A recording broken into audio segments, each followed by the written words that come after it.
This video is on the technical analysis of rent merchant insurance, and at this point in time we are on the monthly chart. And on the monthly chart we can see that actually we have some very interesting price action. And the first point that I want to speak about is the fact that we have this channel over here, right? And we can see that we've had multiple rejections on that channel, right? And you guys know that whenever we have a third rejection on a channel or on a trend line, the anticipation is for the market to continue to move further up, right? To add to this, as much as we have this channel, we also have what seems to be an overextended W structure over here.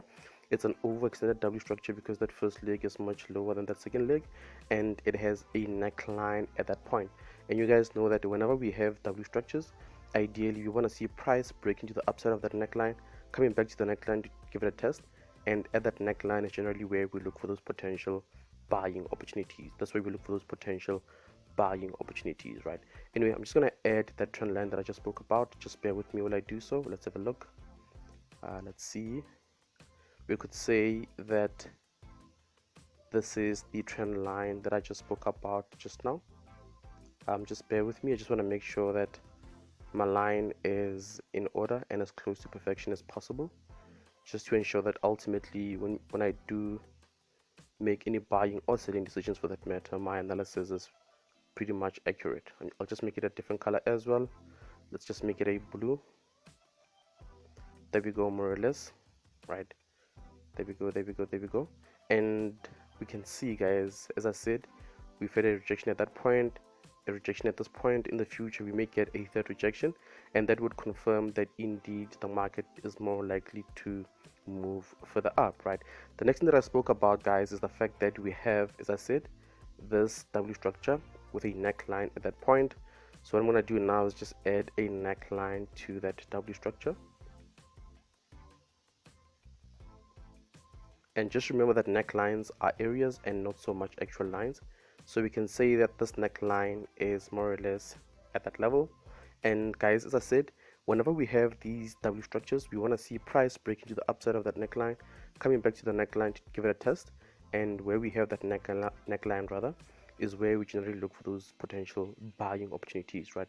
Especially if the neckline actually aligns with that or with any key numbers that we have on the Fibonacci retracement tool.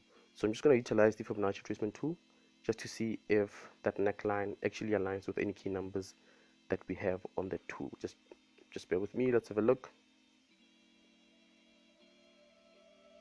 And there we go, right? And we can see that the neckline, which is over here more or less, of this W structure actually aligns, we could say, with the 50% or the 61.8% Fibonacci retracement levels. So what this means is that we have confluence in as far as looking for potential buying opportunities at this point. Number one, we have this W structure. Number two, we have price breaking to the upside of that neckline. Number three, we have price again coming back to the neckline to give it a test.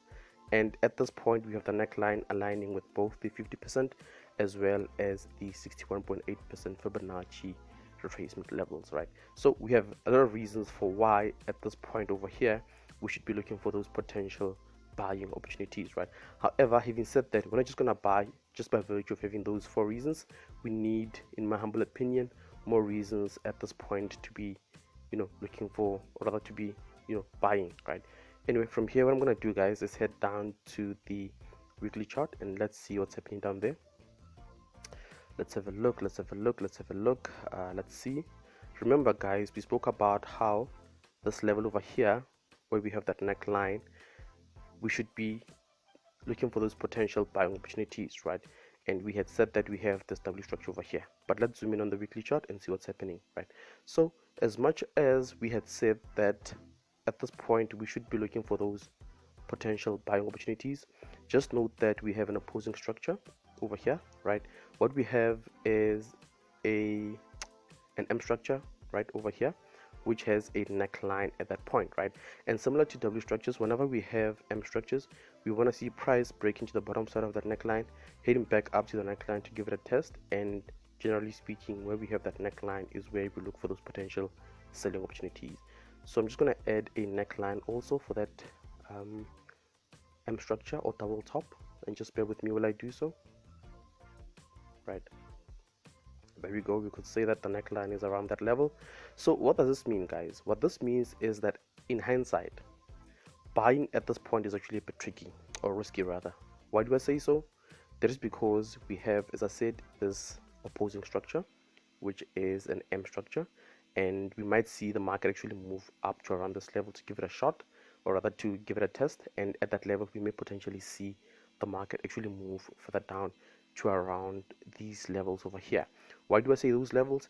That is because, remember, earlier I spoke about how we have a W structure over here, and what normally happens with W structures is that a lot of traders and investors usually buy on the second leg of that W structure, and they place their stop losses just below. So stop losses represent liquidity, and liquidity is money that needs to be triggered by the market at one point or another.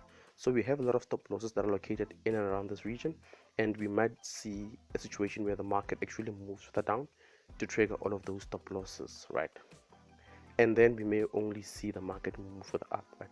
So in my humble opinion, I would say rather wait for the market to actually close above this channel over here. We actually have a channel at that point, and we could say actually that we have a triangle. As you guys can see, we actually have a triangle at that point, and we're either gonna see a breakout to the bottom side, right, or a breakout to the upside, right?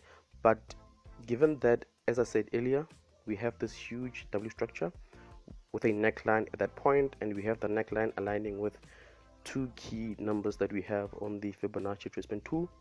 My bias at this point in time is for the market to move further up, right? So I would say rather wait for the market to actually close above this trend line, or rather this triangle, and once that happens, I would say the chances are the market is going to move further up to around this level to complete this W structure.